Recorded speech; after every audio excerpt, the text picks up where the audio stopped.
Hello and welcome to the Tifo Football Podcast. I'm Joe Devine, and today I'm delighted to be joined by JJ Bull. Good evening, Joe Devine. Mark Carey. Good day to you all. And Reuben Pinder. Egos.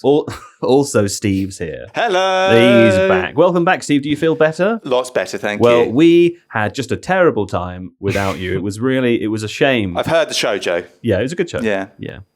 Okay. Well, anyway, what did we talk about on today's show? Well, does Man City's last gap winner, right, Steve, against Liverpool mean the title is alive? We have a sort of broad agreement / disagreement about that near the beginning of the podcast. Do any animals have 4 or more lungs? We discuss that. We don't really get to the bottom of it, but we talk about what it would be like. We established that Szoboszlai does. We established that he does, and we established that cows have 4 stomachs. We didn't talk famously about... referenced in The Office, of course. That's right. We didn't talk about how certain arachnids, like scorpions and some spiders, possess multiple pairs of book lungs. Book lungs? Scorpions specifically have 4 pairs.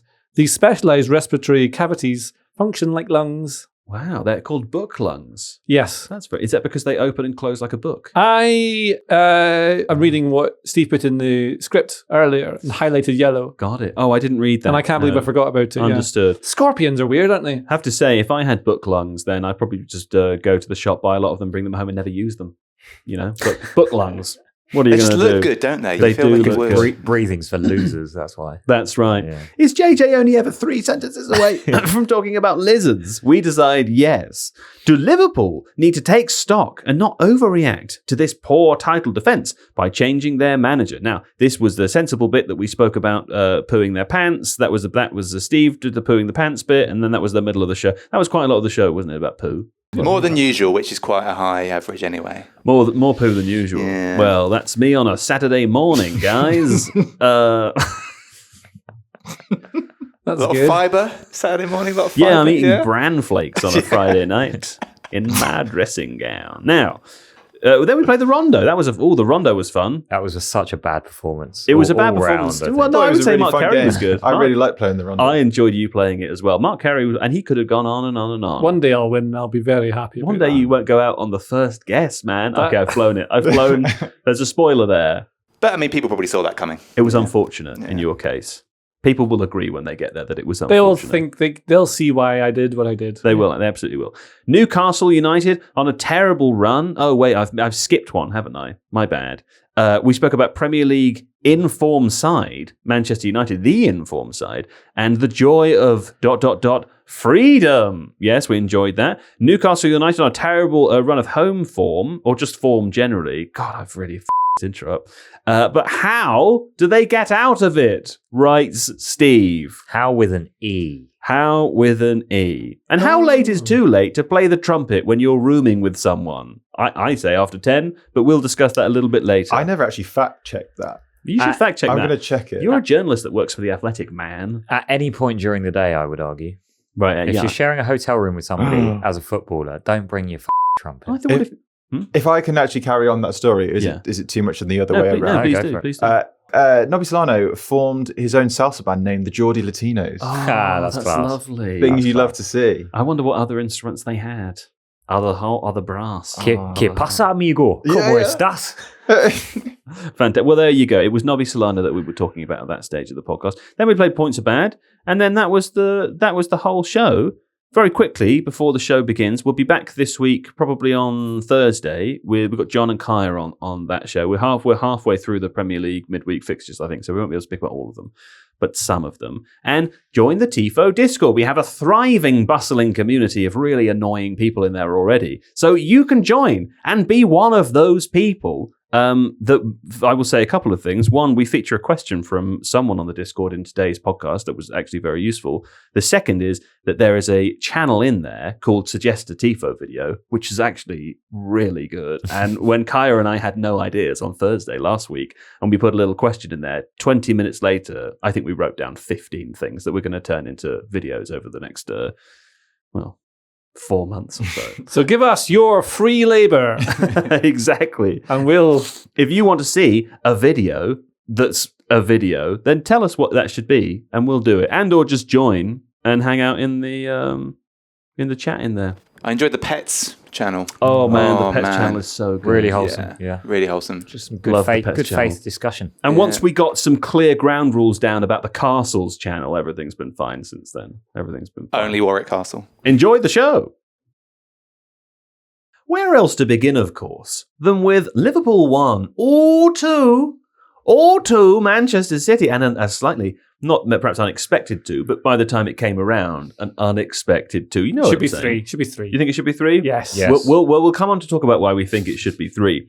Manchester City, writes Steve, kept the Premier League title race alive, according to Sky Sports, with an exceedingly rare win at Anfield. Liverpool, of course, as we know, took the lead on 74 minutes with a scintillating strike from Dominic Szoboszlai. Wow, that was absolutely fantastic. And that's going to come back later. A little theme for the podcast. That seemed to set the reigning champions on their way to a much-needed win, writes Steve. So I'm just reading what Steve wrote. Oh, yes. And left Man City with the prospect of a 9-point gap behind deserved lead leaguers. Lead I did leaguers. not. It is deserved, but I did not put deserved deserved in league there. leaders. Arsenal. That's ad-libbing. Obviously, City equalised with a. See, this is impenetrable, Steve.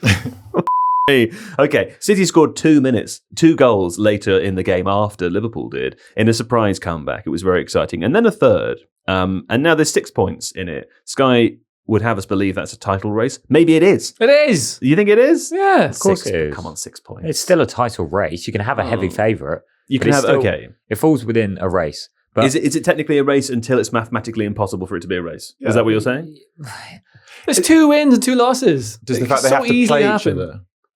They have to play each other as well, which maybe feeds into the race, that they have an opportunity to trip each other up that in does the race. that does definitely. And Arsenal have lost it in the end parts of seasons as well. It was last season they were leading the whole time, and then they started losing it towards the end. So you're saying it's still a race? 100%. Why does this happen every year? I was like, oh well, it's done now. That was It's done now. It's November. 12 points. Usually it's Do you done. remember when, like in the 90s in Newcastle, 12 points ahead? Everyone's like, well, That was Man United have 30 won that. years Yeah, ago. but it doesn't change. It's the same game. When was the last time that we said, "Oh, it's done," and it wasn't done? Didn't Man City come from behind or something? When's that? Yeah. The Aguero, all that. That was 2013. that was yeah, but this still happens. 2012. Yeah. No, I think the Arsenal thing is That more was 14 years ago. the 22, 23, 23, 24. Last season, weren't Liverpool leading for most of it? Oh, maybe I Yeah. meant Yeah. 2 seasons ago. Then, Yeah. You know No, what you're I mean? right. Precedent, history. Yeah, I'm not being a dick. Not you. I mean, I'm looking at the camera. Stop it. Yeah. History and precedent does make people think that it's more likely that Arsenal will trip up and City might catch them up than had it been another team that have a history of getting over the line. So there is a title race. I still think Arsenal are very likely to do it. I don't think City will catch them. JJ Bull, a huge fan of Sky Sports. He loves it. He loves 6 the points is a title race. race. Do you know what I hate when people talk about title races though? Is when halfway through a game week, because one team have played and one team haven't, it gets cut to 3 points. Yeah. And then they're like, "Oh, it's only 3 points." It's like, no, it isn't, because they haven't played yet. Let's talk We've about done this. that all season on this podcast. Have All we? season. We've yes. said it's not. In a fact, title we've been race doing this anymore. since 5 years. Been on this podcast What now. are you saying we've been doing? We do this, and What do you we- especially do what do this we do? all the time. Where you say, "Oh, the league's done now," and then it isn't. It's almost always done. It's almost when I say it's done, it's almost always done. Except it's not. You think it's not done yet? I see this from the insides of the beast. All right, Mark. Why did Liverpool, right, Steve, poo their pants after going ahead? That seems to be what happened, doesn't it? I mean, this kind of feeds into. And the do you believe it's a title race? No, this kind of feeds into the title race, and maybe I'm a little bit too much the other way, where it doesn't have to be that they pooed their pants. It doesn't have to be that Arsenal threw away a title if City do come back. It's just that sport happens and the game happens. 2 teams played pretty well overall. Thank you, JJ. Thank you. Audible clapping. Plenty of talking points. Don't get me wrong, but I don't think it's as simple as Liverpool pooed their pants, to use Steve's. I agree. Steve's I words. think Steve's wrong as well. Mark. Reductive and So embarrassing and childish, Juvenile, isn't yeah. it? Childish. Grow up, Steve. Do you know we had a producer Grayson on Wednesday's show? I enjoyed that. Yeah. It was really relaxing, and it was very adult in here. Is that the right description? What's that wrong? I don't know. Why don't you ask Grayson?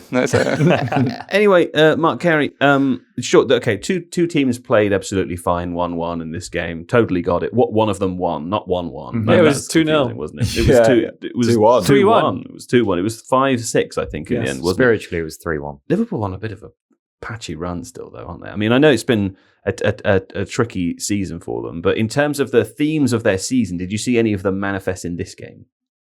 Conceding in the final 10 minutes, isn't it that it's 4 times now they've conceded, I think, to lose a game? Is it in the final 10 minutes, which is up there among like the records? They were the top, I think. League. Yeah, which is bad. I don't know whether that is a mentality thing. Obviously, I like to look at it from a tactical perspective as well. I do think it was, as I said before, they maybe gassed out a little bit. So I was looking at it in the final 10 minutes. Again, it wasn't just that the defensive line was retreating a lot and then they were attracting pressure. Hugo Ekitike, for example, I remember seeing him going to press and just not having enough energy to get even close to kind of threaten the man on the ball. Therefore, they can just take an extra step, make an extra pass, and then you're sort of easily in the middle third into Liverpool's defensive third without having to do much in those final 15 minutes. So Liverpool just didn't necessarily have the energy to keep up and protect, I suppose, the lead. If you then look at their substitute bench, I can see why Arne Slot said that, because they only made 2 substitutions in the whole game, and the second one was Chiesa after they'd gone 2-1 down. The first was bringing Curtis Jones on, who arguably should have come on a little bit earlier. But you look at their bench, and they didn't have too many options. And I think it's been said kind of in the media narrative that you shouldn't really feel sorry for Liverpool considering how much money they'd spent. Yeah. But I do think that they are maybe a few injury issues across the squad, which is obviously keeping some players out, but they didn't have too much in the way of options to bring on fresh legs and kind of keep that energy. But it doesn't have to be like for like, I think. Like the option was to maybe bring on Rio Ngamoa for Cody Gakpo, who had, I think, quite an awful game. I don't think he played very well at all on the left wing. But it doesn't have to be a like for like replacement. So you think of someone like Dominic Szoboszlai, who was eventually sent off. He was obviously deputising at right back. Could you brought him into the middle and just had a bit more of a transitional threat? He is so energetic. They don't have many options at right back, but could you put Wataru Endo on at right back and just maybe try to shore things up, have a bit of aggression on that side, and have Szoboszlai just to make Manchester City think, if we do lose the ball here, we've got someone who's just so relentless in running forward. Szoboszlai's just got they say that he's got 4 lungs. Then it just puts a bit of doubt in the minds of them. But in those final 10 minutes, because Liverpool weren't changing things, Manchester City had the need to get back into the game. You could start to see the kind of the pattern emerging again. And I guess to answer your question of like, is this a pattern from previous weeks? I think it definitely is from Liverpool's perspective, but I think it probably comes down to, as much as anything, comes down to energy or lack thereof. Yeah. Nothing has got 4 lungs, has it? Cows have 4 stomachs. Yeah, I don't think it has. I don't think 4 lungs. And would they use them like how you do memory cards on a video camera? So they would double up the oxygen, or would they just reserve? Go into the next one? Yeah. I think there would be like bagpipes that you squeeze a different one and it makes a different noise. That would be good if there was an animal where if you squeezed it, it made that noise. Yeah, that would be good. But then it would be. Would it be good? Closest would be toad. Toad. I think that's what would happen if we did squeeze a toad. Do not squeeze toads. No. But if you did. Did I tell you that my mum has frogs in the garden and there's like they doesn't know how they got there? Really? She built like a little pond thing. I expect they walked there. Yeah, they hopped. Well, no. How this has happened, right? Because the garden, it doesn't matter. That's on a weird slope, right? But it's fenced in either side. Frogs love slopes. Huge tall wall. Honestly, the wall must be like 8 foot tall. Right. So there's no frogs going about. There's no water anywhere near. Nowhere near this house. And then she built a little pond in amongst all the flowers and plants she has. Frogs. Where did she get the pond material from? Because often there's little bits of tadpoles in the thing. You dig a hole in the soil and then you put like the tarpaulins or whatever it is inside and you pour water. Where did she get the water from? Well, the house. Well, it's famously known that there's a frog spawn in the water, the mains water supply. Alternatively, perhaps she carried a frog in on her hair. It happens. I've seen it. It could be before. that. Yeah. Frogger was a good game, wasn't it? Frogger was a good game. Of that, It was a good game. I like that as well. Yes, but anyway, something about the toads. And it's something about it being an evolutionary thing. Yeah. Well, I mean, I kind of want to talk about that goal now. I don't understand. Can someone explain to me why it wasn't a goal? It's because it couldn't stand legally because I'll allow it. Nerds have ruined football. No, but wouldn't it be? So what I'm describing, of course, is in the final moments of the game. Liverpool are all out attacking to try and get an equaliser. And then Alisson goes up. And then Rayan Cherki, he sort of does this kind of very accurate but quite limp shot. Do you know what? That shot reminded me of like a challenge that you might see at half time where somebody will try and kick the ball from the goal line and get it nailed on into the centre circle because they've tried to weight it perfectly. It was very accurate. The problem is it eventually did roll in, but it rolled in after Haaland and Szoboszlai would shirt tugging. So the reason is that Haaland's running through, Szoboszlai pulls him back, but they play on. Because they play on, and then Haaland pulls Szoboszlai back, then that becomes a foul because you've played on. There's no advantage. But you can't go back to the original one. It's a bit of a stupid. So if Haaland had just left him, then they did go back to the original foul. Yes. Yeah. It's a lot spiritually, really like deep in here, it felt like the correct decision, which I feel like in a world with no VAR, and it feels like what the referee actually did do was kind of go, well, eye for an eye, no one's hurt, goal went in, everyone's happy. I think that would be nice. Give the goal. How often do you get to watch a goal dribble in the Premier League? Not often do you get to see a dribble. You know, if Shirky had hit that ball properly, we wouldn't have had any of this because they wouldn't have been trying to. So it's either Shirky's fault for dribbling it, or making the shot dribble into the net, or just not passing to Haaland. Which did you see after the game? Haaland was like, "Why didn't you just pass to me?" He was onside. But he sort of did because it was straight. I mean, it's a tap in inside 6 yards for Haaland. It's a perfect pass. Speaking of, there is a moment in the game also where Ekitike has the opportunity to pass to Salah on a quite fast break, and Salah's in quite a lot of space. It's Wirtz on the right. Oh, he should have passed to Wirtz on the right. Oh, was it Wirtz? It wasn't Salah. I don't think he should. Based on what Wirtz was doing with his shooting in that game, I think it was right not to pass to him because he would have just tried to. Because Wirtz just sort of like stopped playing like he just stood still as soon as he reminds me of when you're playing fives, and then there's someone who never ever passes, so he just stops going up because he knows he's not going to get it. Okay. But if those two. I completely get what you're saying in terms of like who he had available to pass to. If they'd swapped positions and it was Salah in the position that Wirtz was in, then you've got to pass in that direction. Yeah. And then he passed behind Salah. And then Salah managed to recover that bad pass and cross it with the outside of his foot. But then the spin on that cross, I think, made Ekitike's head go wide. But yes, that was a very frustrating thing to watch, just as a neutral. Did you like the game? I loved the game. Why I thought it was great. Well, it felt like there was tension. It was like a good movie. I was hooked. Yeah, right till the very end. Yeah. What genre of movie was it? Action thriller. Right. 100%. Yeah. Twists and turns at every corner. You'd never know who the real bad guy is. Like Jumanji. It's exactly like Jumanji, especially when all the lizards start coming out from the dressing room. Yeah. You're only ever 3 sentences away from lizards. All I have to do is say, like Jumanji, and then within seconds I know. But there's lizards in Jumanji, isn't there? There must be. It's a jungle setting, so I guess it's a jungle logically, setting, but I don't think. Is there a snake? I remember the giant ants. Lizards. I'm not sure there's lizards in Jumanji. I don't think there is. There must be. We could be talking. There's obviously the remakes of Jumanji that have Dwayne The Rock Johnson, Jack Black, and others. I can't remember the others in. Are you calling them lizards? Yeah. That's right. And others. There are others in that film as well. I can't remember exactly who they are, but it's Kevin Hart. Karen Gillian's in it. Karen Gillian. Gillan. Gillan, sorry. Is Kevin Hart in it? She's from near where I'm from. Yeah. Kevin Hart's the other one in the Jumanji remakes there. Yeah. They're absolutely fine, by the way. It was a good game. One of the things that is not related to any of this, but is a topic I think we need to discuss, is that at around about 9 minutes 40, Szoboszlai was being chased down the wing and just waited for someone to touch him and then went down to the ground, and the referee bought it and gave a free kick. And this has to stop. You mean diving? Yes. Right. But like specifically the fullbacks. They just turn their back. They get in the way. Saka does it all the time as well. It's like, no, he's not fullback. He waits for someone to come near him. Like, these players are massive and tall. They're really strong, really well balanced. And you can tell, like, to try and win the ball off them, you've got to get really tight and close and try and do it. And I always see people say, like, oh, you're so stupid committing a foul there. But I don't think they are. They're trying to win the ball back. And then the defender, the player who's got the ball, just decides that I'm probably in a bad situation here. I'm just going to fall over. You just let your weight go and you fall to the ground, and the referee buys it. You've got to stop doing it. Because, I agree. The referee buys it because it's like the safer decision to make in terms of avoiding absolutely controversial moments. But it's a great example of why we can't both, when fans are like, all we want is consistency.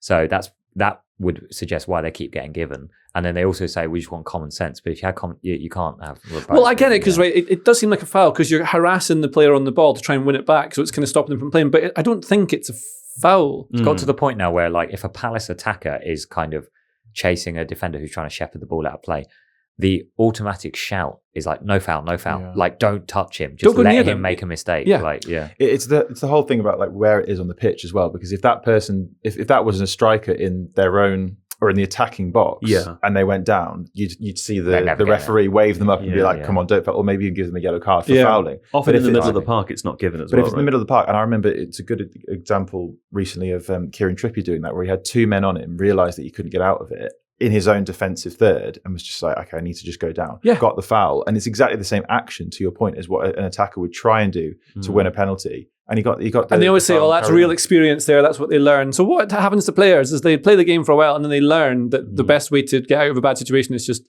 fall over. So if you're in like, you're having your annual review and it's not going very well, just fall to the floor.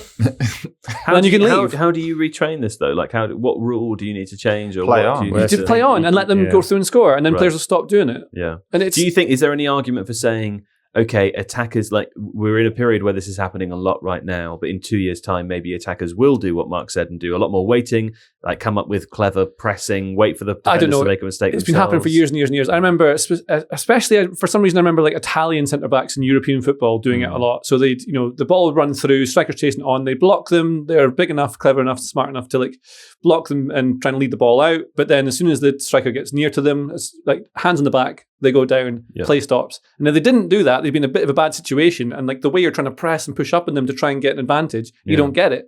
So it's in favour of the defensive team rather than the attacking one. And it just makes more sense because then nothing bad happens. And usually, that's a good point, because usually PGMOL say that they institute rules in order to try to give the benefit of the doubt to the attacker so that we have a, quote, more exciting game. Yeah. But this is an example of one that isn't the case, right? There's so much contact as well now, especially all these like set pieces and everyone's like all the aerial battles are on the way back. There's long balls, everyone's in the air and all battling for everything. So you get contact in some places, but at certain times, really clever elite footballers just decide, this time I'm not going to be the strongest guy in the pitch. I'm going to drop to the floor, win a free kick, and go from there. And I get it, but they're just gaming they're controlling the game by. That's not cheating. It's weird. Well, let me put it to you: how can those incidents be fouls? But when Mikel Merino lifts up a goalkeeper and moves him out of the way, it's not a foul. Well, exactly. At a corner, I don't understand. I don't know. How is that? Because he didn't use his fingers? Do you know what? I've decided I don't want to talk about the refereeing because it's going to be annoying. But did you see Diaz kind of moved Gakpo out the way of Soboslai's free kick, and if he hadn't moved him as far, it might have hit Gakpo. Is that right? Like if he only did that half the distance that he moved him, then they might have blocked him. What?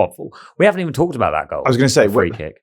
Aside from the technical quality, where do you stand on the whole? They should have had more on the wall, Manchester City. Because I think there's a. And we're saying this is Soboslai scored a fantastic free kick goal from quite far out and relatively central as well. Very similar to the one he scored against Arsenal at the start of the season, but kind of with a slightly different trajectory of, rather than it kind of curling a bit and dipping, it kind of swerved and rose in the other direction. I mean, a lot of the time I've seen theories that like it would be more difficult for the attacking team to score from free kicks if there was just no wall, and it was just kind of scattered around because they use it as like a way to measure where they want the ball to go, and the keeper therefore stands on the like spare deception so you can hide it with the wall.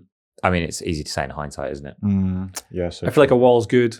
There is a player I'd like to talk about from this game who I thought was outstanding throughout, Bernardo Silva, and I like the way that he plays for Man City because you think of him as being this kind of technical, creative right winger, like number 10 sort of player, but he is absolutely everywhere. He's used all over the pitch. He's at all times like the deepest player, kind of receiving the ball to help progress it. Then he turns up he's like the free man. So if you're always trying to create a free man in your system, Bernardo Silva is basically that at all times for Man City. He just turns up in places where suddenly he is free.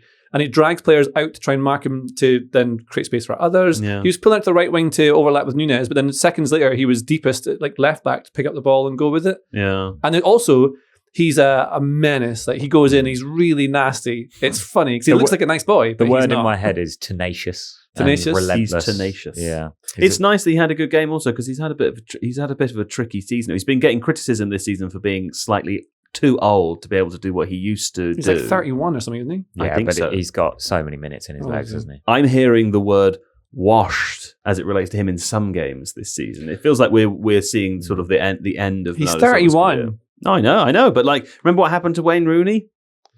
Yeah, but I don't. No, I'm not having it. I think playing him and Rodri, who both have too many minutes in their legs, and Rodri obviously recovering from an ACL injury, maybe fuels that narrative of Bernardo being a little bit washed in some games. He might look a bit tired, but in this game, because he doesn't have the support. Yeah, and maybe like the kind of sprint speed that he had once, but he still clearly has stamina, even if he's coming towards the end of his peak. I agree with JJ. But again, like on that physicality point, I think maybe that's probably part of the reason why Nico O'Reilly keeps playing in midfield, right? Because he's young, big, and strong. to make up for it. He's fantastic, O'Reilly, like in the small spaces as well. He's such a good player. I wish I was young, big and strong. Oh, you're just definitely big. Are you strong? I think I'm stronger than you, like because I'm big. He could punch a hole through that wall, I think, with no danger. I'd break my hand. No, I think you could fully go through it. No, I don't think so. That's the external wall. Maybe that one. That's just made of not the cement one. Yeah, not straight the into cement Steve. one. I think I could punch through Steve's face. we should. I don't know. This glass is pretty thick. What are you lifting? What am I generally tins of baked beans into the saucepan? I'm often lifting chocolate to my mouth. I've got to lift myself out of chairs. Yeah, most of the time I'm in a chair. Only most. So I got to, and I do a lot of this. Oh, yeah. That's just lifting myself up in the chair and back down again. And calisthenics, yeah. It's sort of my body is my gym because lugging it around is quite a lot of work. Yeah, fair enough. Yeah. So maybe strong. Liverpool as well. So the first half, I think they came out and they were really aggressive and really tried to take the game to City, and then it sort of faded away, and they seemed really, I don't know, they weren't very good for the final 20 minutes or something like that. But second half, so Arne Slot said they didn't really change anything tactically during halftime. I'm not sure if that's true. I didn't see any differences really. But this is the thing that's quite funny. Like they might have, you're trying to look for tactical things that would change the game, and it's not. It's just like they go for them in the second half. Like they come out and really go at them, and they actually make it work in the second half, and that seems to have got them into it. The only thing I thought was different from Liverpool in the second half was, in the first half, Ryan Gravenberch was pulling to the right-hand side, kind of being an option for when Dominic Szoboszlai got it at right back. He was just going to be the ball up the line, and there was no one in the middle. I was trying to take some photos of it at the time to kind of prove my point. And it was Alexis McAllister, really. Florian Wirtz sometimes would drop in, but Manchester City would always kind of outnumber them in the middle.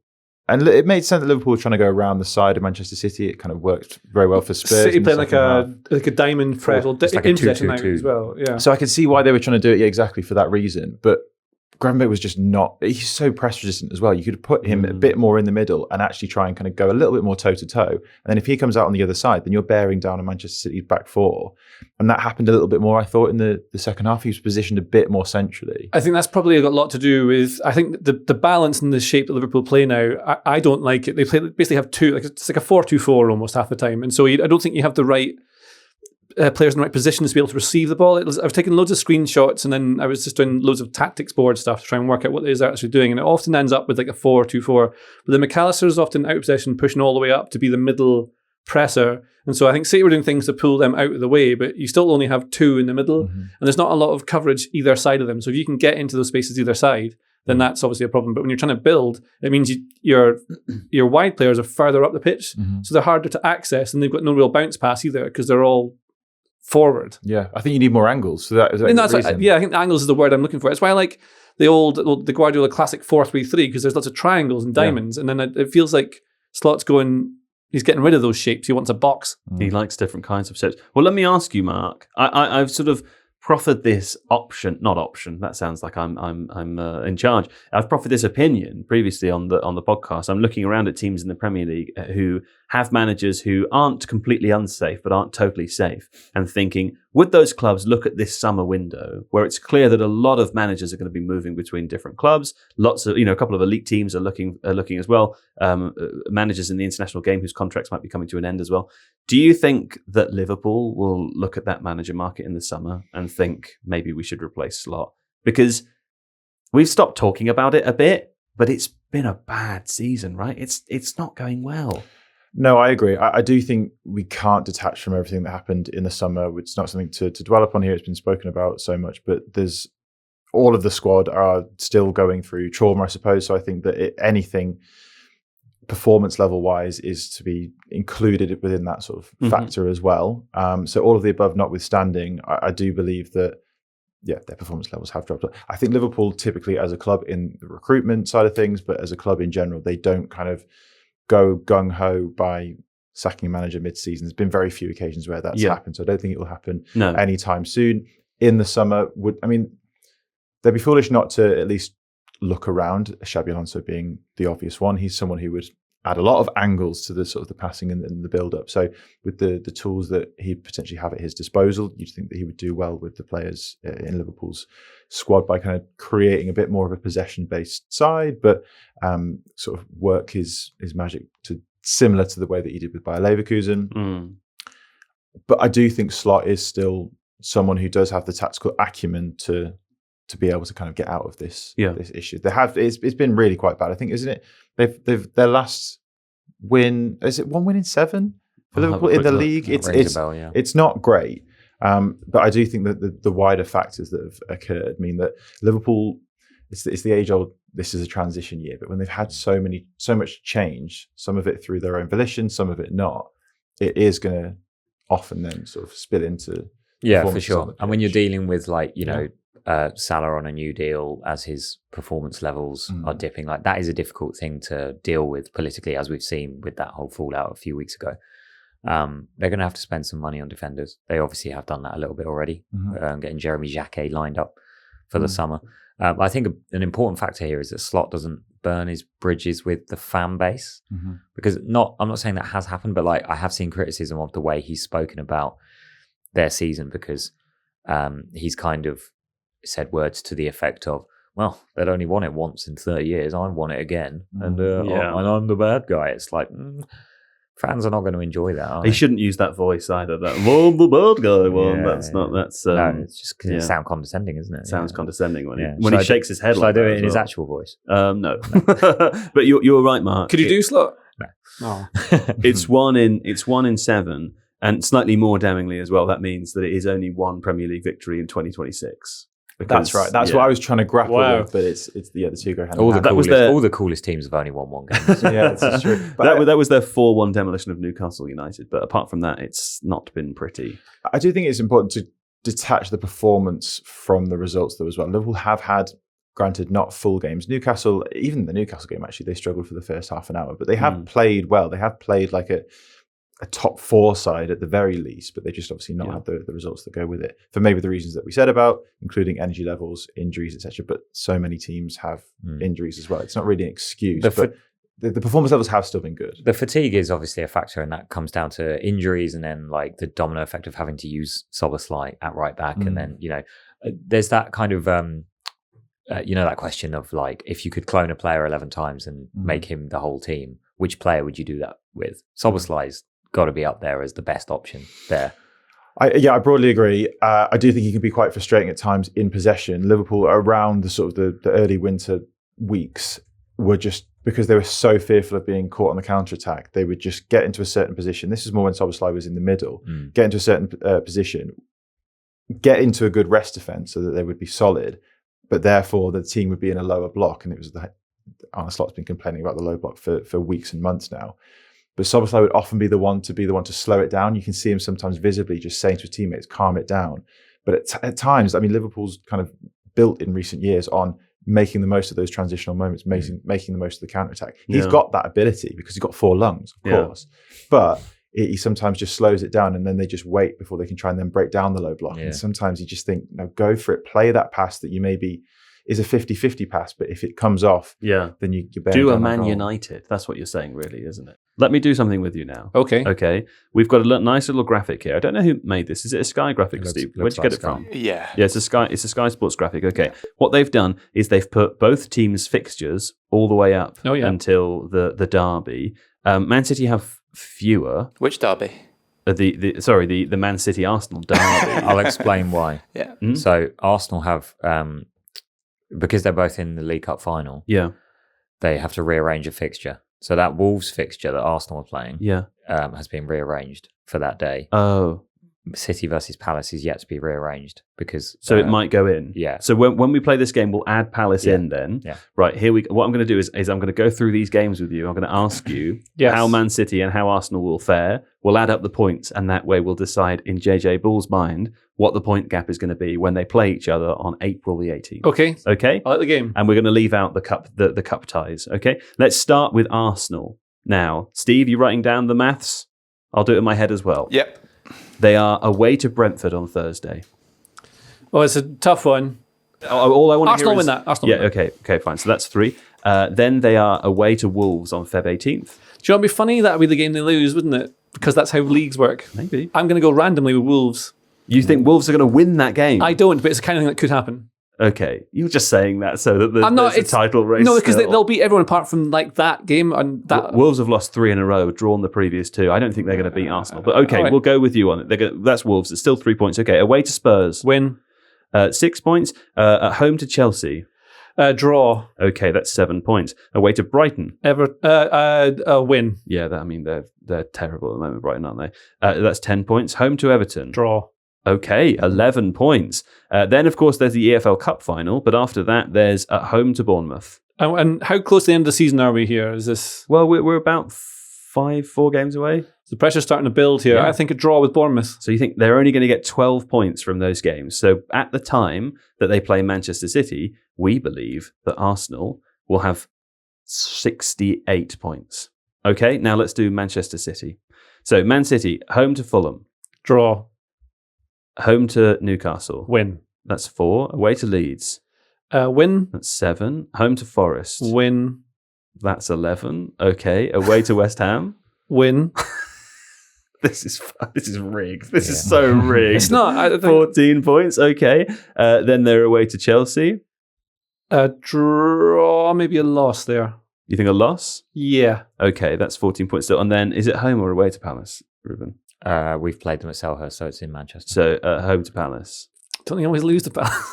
Well, they beat us 3-0 earlier. Yeah, I'm going to go lose. You think they lose to Palace as well? Yeah. We are good again, to be fair. A random thing happens in these games. Yeah. So that's 14 points. So we think that Man City will be on 64 points at that point. So there'll be 4 points in it when they meet each other. So if Man City win that game, then there's only 1 point in it. Wow. Well, that's the future. That's your future. Yeah, your future resides on whether or not that's correct. Wolves aren't beating Arsenal though, are they? They've won 1 game. I don't think so. I don't think Wolves will beat Arsenal. I have to say, I'm not with you on that one, and I also think Man City will beat Crystal Palace. Just give me a clean edit here.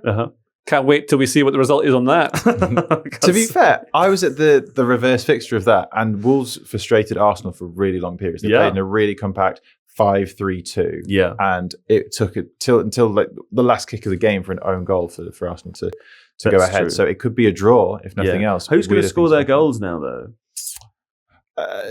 Next question. Okay. Right. Tell you biggest wolf. Let's play another game. Are you guys ready for another game now? Yeah. You know what game it is? It's the Rondo. Do you know what the Rondo is, Mark? I do. Okay, I'm going to tell the audience what the Rondo is anyway. The Rondo is as follows. I give a category to these fine gentlemen here that has a number of different answers. And we go around in a circle until somebody can't give me an answer. If you can't give me an answer or you give me an incorrect answer, you are out of the game. And the winner is the final person standing. It's the Rondo. How exciting. Yeah? Can we play it after a break? We can play it after a break. You have to listen to advertisements before you can listen to our game. Unless you're on YouTube, because that's not how it works there. Although we could put an ad break in there. We can try, but unless you've got a YouTube premium account, in which case you're still with us the whole time. Yeah? Yeah. Yeah. We can actually put an ad in there. I've tried it before, and it just doesn't take. Yeah. Steve doesn't really know how to do it. I'll teach you, Steve. It's fine. You've tried it before. You've not done it before. You've tried it before. I've tried and never achieved. I love when a guest knows the games that we play already. It's good, isn't it? A guest who listens. Yeah. Long-time listener, of course. I'm just more nervous that I'm just going to fall at the first hurdle. I think you're going to do well on this game. Now, that's not just to put more pressure on you. That's because I think you have a memory for these kinds of statistics. Now, here we go. This is definitely a Reuben and Mark game. I'm not. I think you might be. No, you might be okay. You might be okay. We don't know what it is is yet. history. It's all history. We don't know what it is yet. Okay. Right. It's in the Premier League era. Good. I know it. Players who have scored 7 or more free kick goals in their career. So obviously, at the top end, there's someone who scored many more than 7. At the bottom end, there are several people who have scored 7. There are 25 possible answers in this game. And as soon as you can't mention one, or as soon as you get one wrong, you're out of the game. Okay? So, Mark Carey, we are starting with you. So we'll get obvious early doors. So James Ward-Prowse. James Ward-Prowse, yes. Is it my go? Yes. David Beckham. David Beckham. Yes, he's number 1 with 18. Kevin De Bruyne. Unfortunately, no. Oh. Kevin De Bruyne, he scored 8 overall, but Not all of them were in the Premier League. But I want to play. Well, unfortunately, you can't anymore. You're out of the game. It's very unfortunate because that is a good game. Can we start again? Should we give him one more try? No. What about if we give him one more try? I'll pick an obscure one and see if it works. And he's honorary. He can't win the game, but he can. No, Reuben doesn't like it. No. Oh, you're out. Do you want to play on my team? Is that allowed? Yeah. No teams allowed. Okay, right. Or he just feeds you on. You'll do better next week. I believe in you. Okay. Now we're over to you, Mark Carey. James Maddison. James Maddison. Good shout. No. Yeah, he scored 9. He scored more than De Bruyne. In the Premier League, he scored 9. Yeah. Reuben? Get over it, mate. I'm going to say Yaya Toure. Yaya Toure's not in there. Not in there. Oh my God, it's so quick. Okay, Mark, you have to get one in order to win the game. Thierry Henry. Thierry Henry is in there with. He was also on my list. I went with big names. I was going to go more niche. We show our working. Leighton Baines. Leighton Baines, Steven Gerrard, Frank Lampard, Alan Shearer. Baines isn't in there. Oh, okay, fine. Lampard is in there. He's got 9. Lampard, yeah. Shearer was my Shearer's in there. He's got 6. Arteta? He's got 7 goals. Yeah, maybe. Bruno Fernandes. Here's all the names you could have because I can't. It's too hard for me to see them when you're saying them. You could have had with 12 goals from free kicks. You could have had Gianfranco Zola or Cristiano Ronaldo. You could have had those players. Wow. With 11, you could have had Laurent Robert or Sebastian Larson. Seb Larson. I would have thought he was. Laurent Robert was on my list. With 10, you could have had Ian Hart or Morten Gamps Pedersen. Oh, wow. I don't think either of you, any of us would have got Pedersen. Yeah. With 9, you could have had Nobby Solano. He was on my Frank Lampard. He was going to be my other. Jamie Redknapp. With 8, you could have had Christian Eriksen or Juan Mata. There's an elephant in the room. And with 7 goals, this is a big long list, you could have had Matt Letitia, Steven Gerrard, Alan Shearer, Mikel Arteta, Gary McAllister, Gylfi Sigurdsson, Wayne Rooney, Ryan Giggs, Didier Drogba, or Ashley Young. Mm-hmm. Yeah. There you go. I was going to write. See, a lot of those were floating in my mind. I think the reason for my mistake there was that Yaya Toure has scored free kicks against Palace. Right. So they lived stronger in my mind than the other ones. That's right. You're sort of biased a little bit, aren't you? A bit, yeah. Yeah, a bit indeed. Well, there you go. I thought it would be a longer game, but congratulations, Mark Carey. I don't know how I did that. It turns out you just walked it with ease. He said James Ward-Prowse and Thierry Henry and won. I know. I'm James Madison. I would be furious listening to this as a non-professional. All I'm meant to do is this. And I think I have sympathy for a KDB pick. I'm surprised that he's not in that list. Yaya Toure, I think, was riskier, maybe unnecessarily risky. But KDB, I understand why you would have picked him. I was surprised. For listeners, we took a 3-minute break to just double check that he wasn't actually in the list, and by accident I'd left him out. But no, amazing. How about that? I hate myself. I hate you too, so don't worry about it. That's something we share in common. Now, Manchester United 2. Nil Tottenham Hotspur. Now, of course, Man United secured their place at the top of the Temir League, at the top of the Temir League form table. With their 4th win in a row over the weekend. Goals from Brian Mbeumo and Bruno Fernandes came after a relatively tight affair turned United's way when Tottenham captain Christian Romero received a straight red card for a challenge on Casemiro. It's 4 in a row, JJ, for Manchester United. Pretty impressive stuff. Yeah, I think... Wait, Steve, could you fetch me some water? Sure. Okay. And is it okay for JJ to just keep talking while you're away? We don't need Steve, do we? To hear what you're saying? Yeah. Why not? Yeah, keep it recording, Steve. It's rock and roll in here. It'll be fine. Thanks, Steve. Yeah, leave all the doors open. We don't need to. We're not a professional outfit. Anybody wants to walk in, they can. What do you think, JJ? Well, now we can talk about lizards more. Yeah. So, Man United, I feel like I am enjoying watching football a lot more. I don't know if it's specifically because of them, but there's a certain freedom that they seem to have. I just really like watching them at the moment. Yeah. It is fun. They are fun. Yeah, I think everyone's so similar now. It's so homogenous. Everyone's plays the same. They all smash in the middle. They all press. They all do that. And it's I can't see differences between the teams. Mm-hmm. Any tactical analysis you see a lot of people do. It's not meant to be a sight on anyone or slight on anyone. That's the word, isn't it? Sight or slight. Yeah, I'm not trying to slag anyone off, but There's so much stuff like overdone. It's not really there, you know. And I can't see it, and I feel like I'm struggling half the time to work out things I used to be able to easily see. And therefore, it's not there. Well, no, it doesn't mean that at all. It means that I'm just stupid, or I'm worse at what I've been doing for a long time. But I think with Man United, you can see that there's differences that they're doing, and it's a lot to do with giving the freedom to the players. The players are the players now. So like, it's not about the manager. He's just giving them a platform to do things. The little small examples that I mentioned a few times already since Carrick's been there, of them bunching up in one place, doing little rondos to get out of difficult spots. If you get amazing players together from Brazil, all together, close together, and you get Cunha and Casemiro. Just from Brazil. yeah. But like Fernandes is like a Brazilian player. Sure. Really, you know. They all speak Portuguese. Well, yeah, it's exactly the same thing. Yeah. But they all have samba flair, and you put them together, and then they dance the ball about, and it's like watching fun. Yeah. And then they dance the ball about, and then they go forward and they create attacks, and it's harder to defend against because they're doing things that are not completely scripted. Yeah. To that point, though, I think I agree with JJ, whereby it's Steve Holland who's the coach who sits behind it, and he's the one who's very big on the fluidity that you're talking about as well. He's very big on saying about the 3-2-5, which has been the kind of the football meta for a long time. But he said, and I've watched videos with him where he said he's not actually that fussed about where that 5 kind of comes about, or rather there are multiple ways for that 5 to come about. And I agree with you, JJ, that it actually sometimes Mbeumo was on hugging the touchline on the left-hand side, sometimes it was on the right-hand side, sometimes it was in the middle. And you can put any of the above configurations with Cunha, Bruno Fernandes and Ahmad as well, as long as they had a 5. Sometimes Luke Shaw would be the one to kind of support on the left-hand side, but as long as they had that structure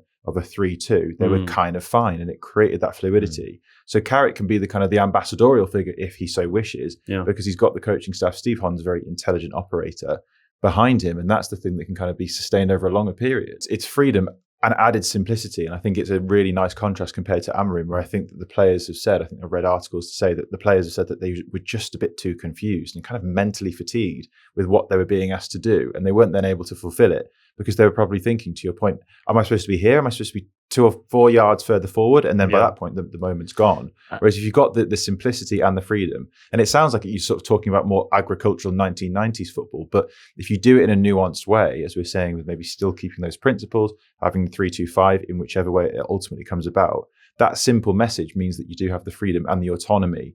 And then with the quality that they then have, all of those together actually creates those small-sided little rondos in certain moments, and then goals can come from the back of it. My one trepidation about this Manchester United team, and I'm curious to hear what you all think about this, and I was talking over the weekend to Kees van Hemmen, who's of the Devils in the Details, Manchester United podcast. They're a very good listen. People should listen to that.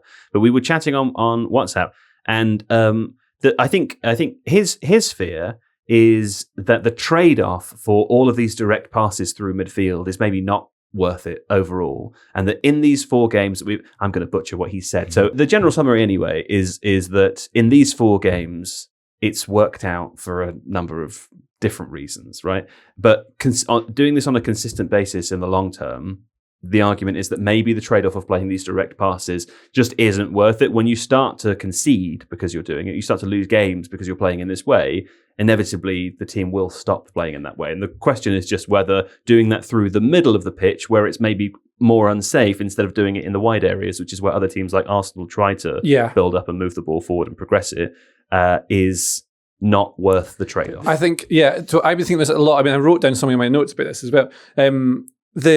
The safest way to play is probably around the defenders, around it, not going through. The through is the best way to do it. And when you say direct, it's the highest risk. It implies that you're just going long to the top, but you should always look for the furthest forward pass, really. Like every coach always says that, find the furthest forward pass. You don't have to do that. I think it's fine to build up and go through these ways.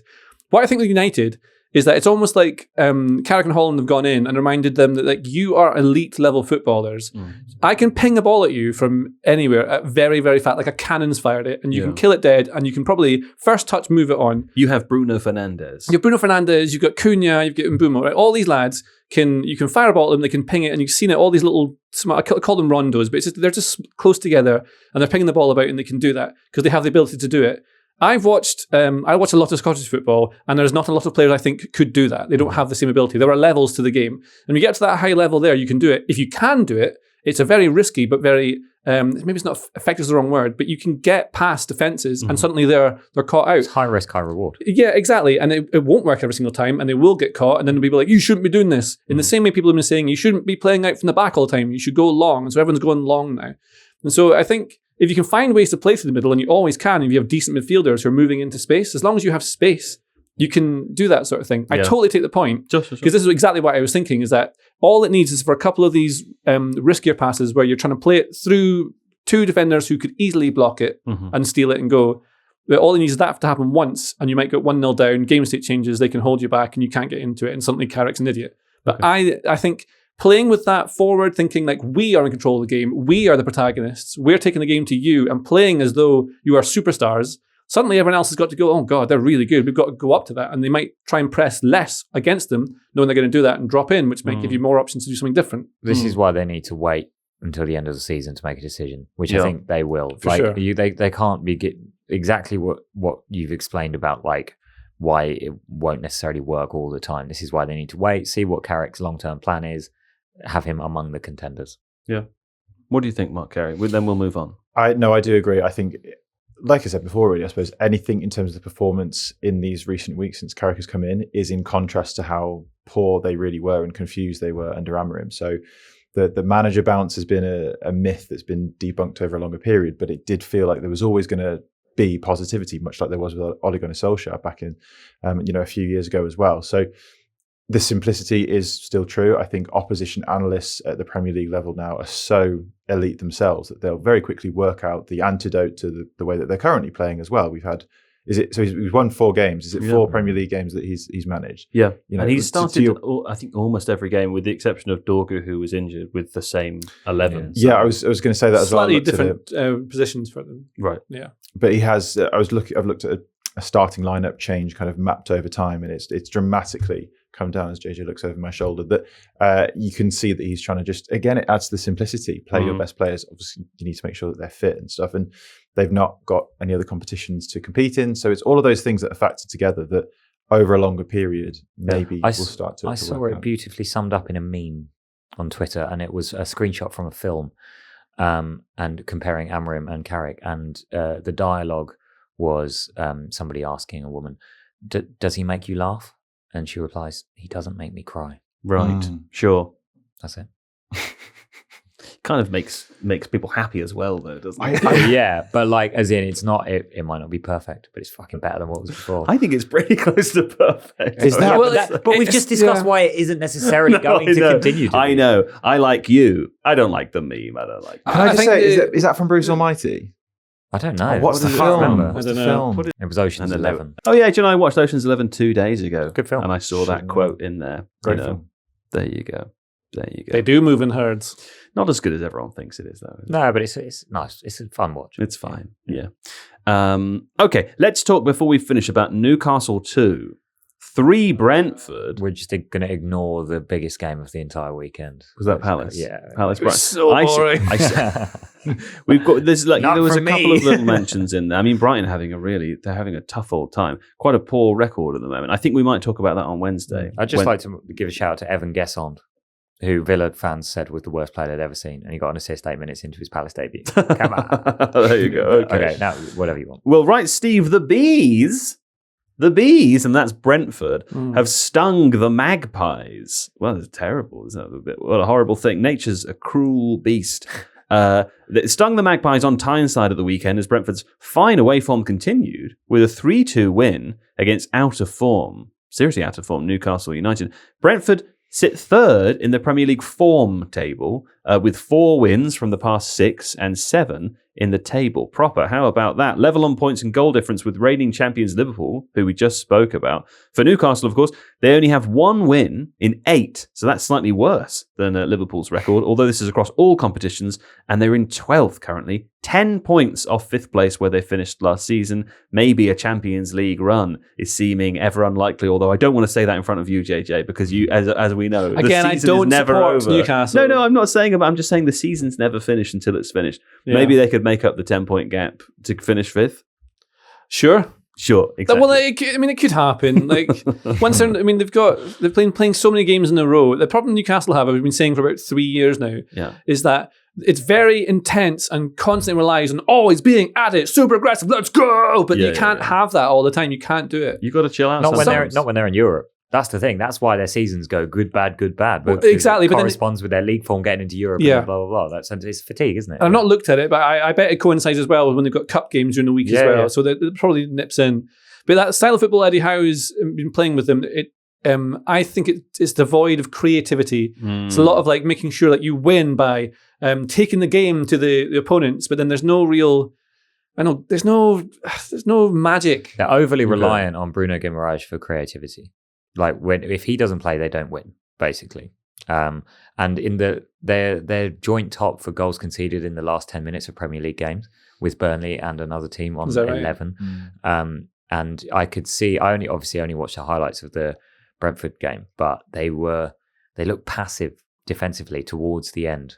And they did. What was interesting is they were chasing the game. I watched this one.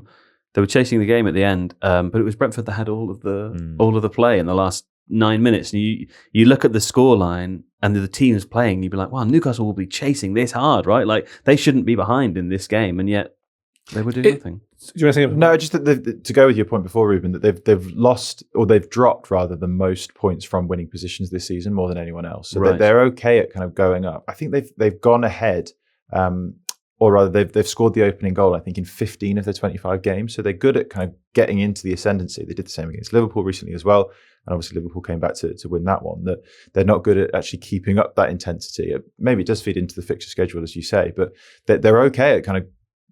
Getting a lead and starting to work their way into the game, but they just can't hold on to it in the final stage. It's you've questioned some of their recent transfer. I don't know, I hate to hustle you on, but we've got 2 questions before we finish. You questioned some of their recent transfer decisions over the weekend, didn't you? Oh yeah, but I think everyone would question that. I mean, the amount of money they spent. I know they had to sign in the striker because they had to sell Isak, but unfortunate situation where they wanted to get Ekatike as well, and then Liverpool ended up with both. Well, whoever's doing it badly, or if that's maybe too harsh to say, they're not getting the players that they wanted. So you keep hearing who their targets are, Mbumo and Ekatike and all these sorts of lads. They're not getting them in. The midfield, I love Tonali. Guimaraes is a fantastic player as well. And the makeup of the midfield is okay. But then the players up front, like Gordon, is just constantly like running. And doesn't, I don't think he's had a goal or assist. He's maybe had like one in all season or something like that. I know I'm exaggerating, he's had more, but it feels like that.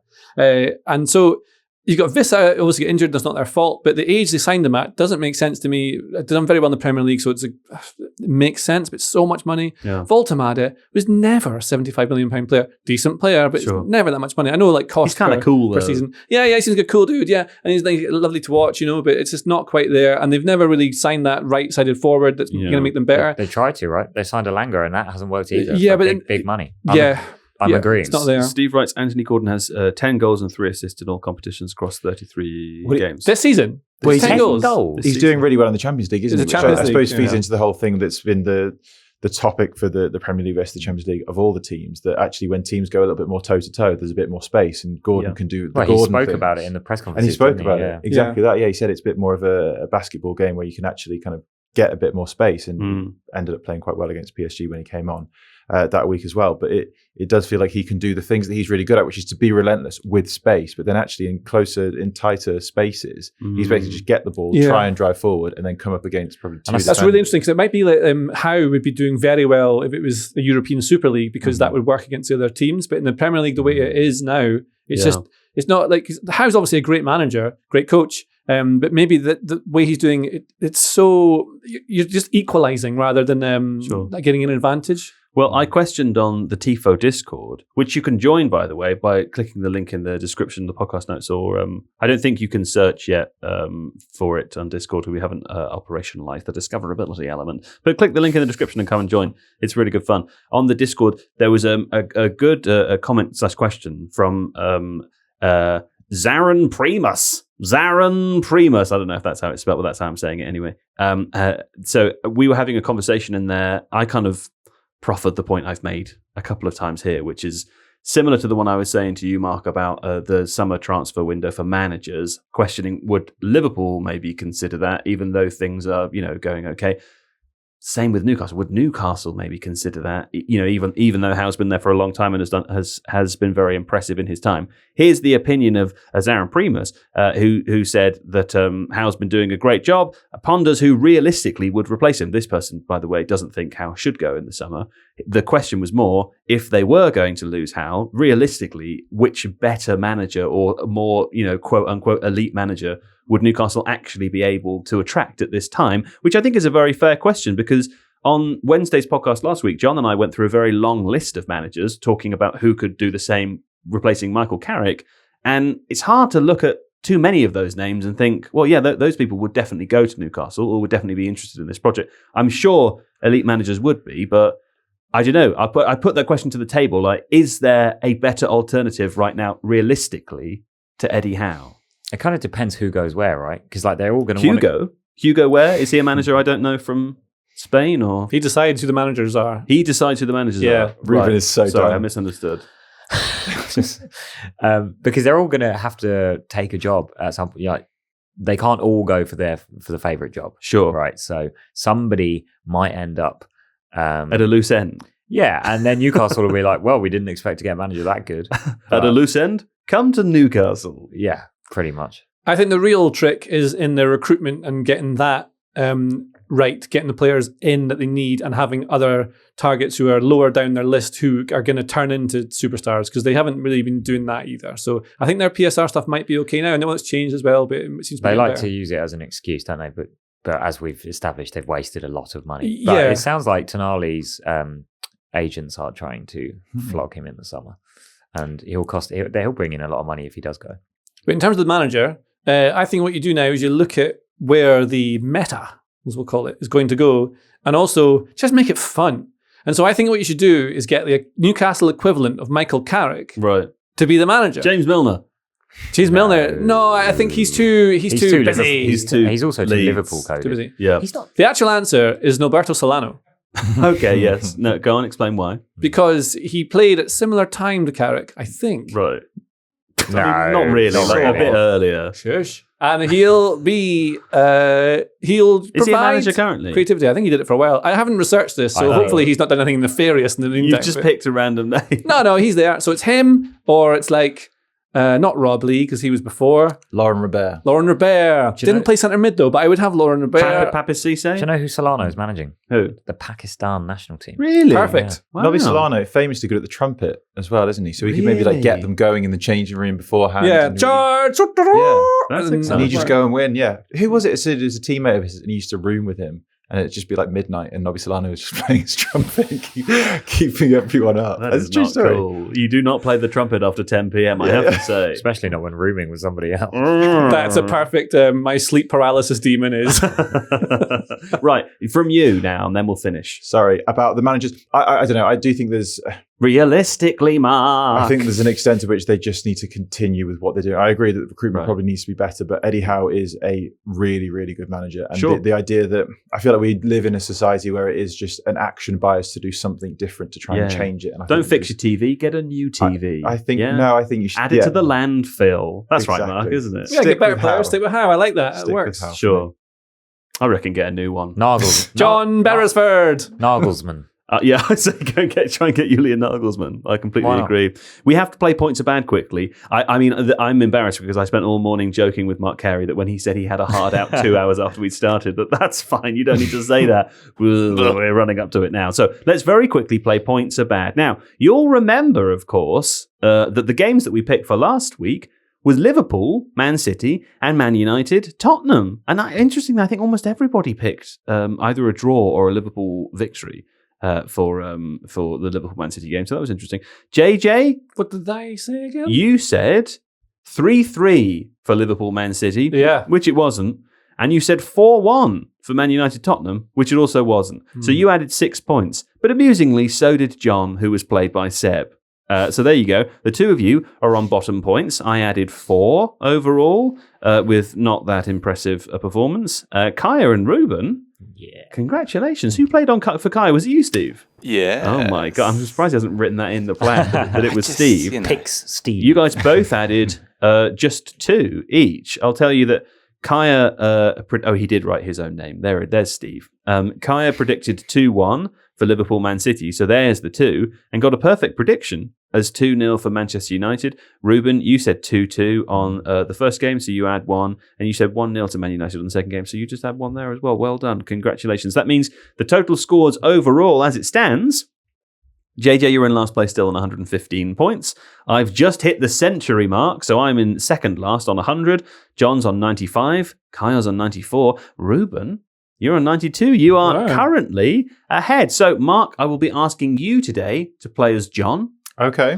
And Steve, if you could continue your tremendous form playing for Kaya, that'd be fantastic. Sure. Okay, right. So, JJ, you had the worst week last week. That means that once again, I think this might be for 75, 80% of the weeks you're picking the fixtures.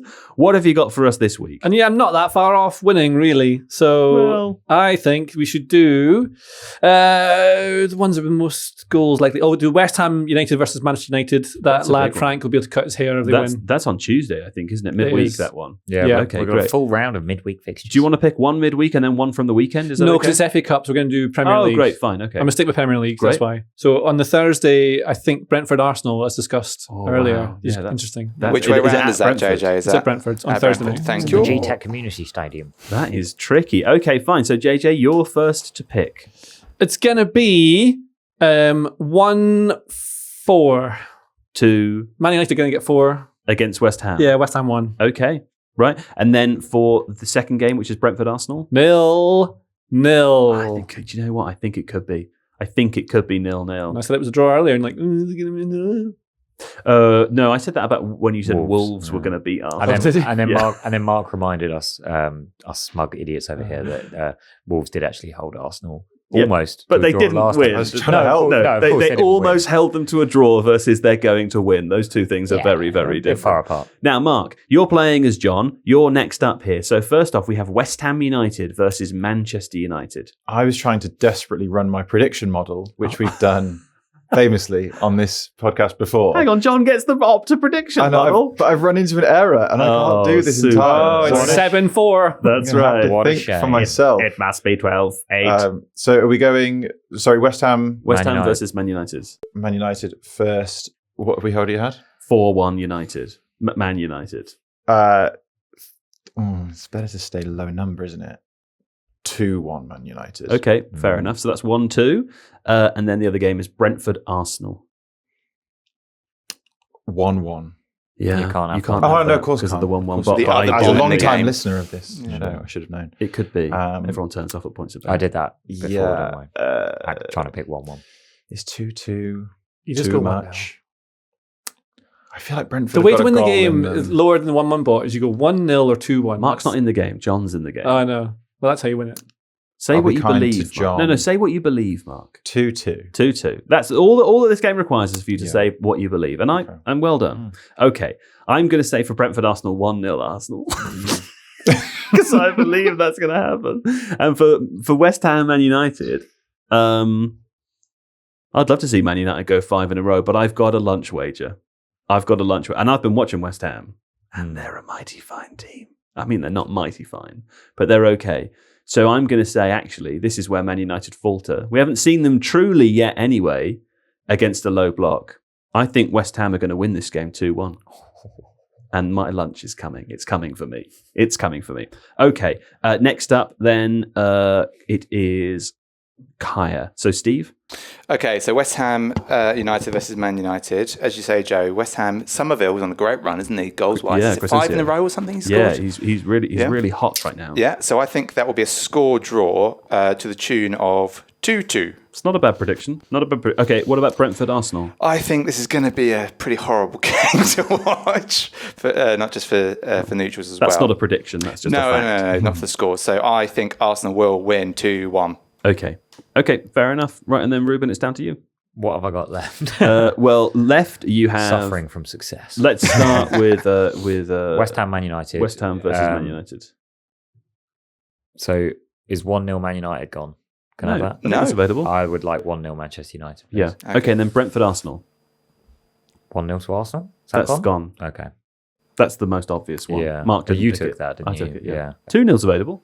Oh, absolutely then. Brentford 0 to Arsenal. Yeah. I think it'd be, that is a 1-0 victory with an extra goal at the end when Brentford try and attack. Yeah. Yeah, there you go. Okay, fantastic. Well, there we go. That was Points Are Bad. And thank you to you, JJ. Yes. Mark. Thank you. Ruben. Thank you. Steve was also here. Hello. See you later.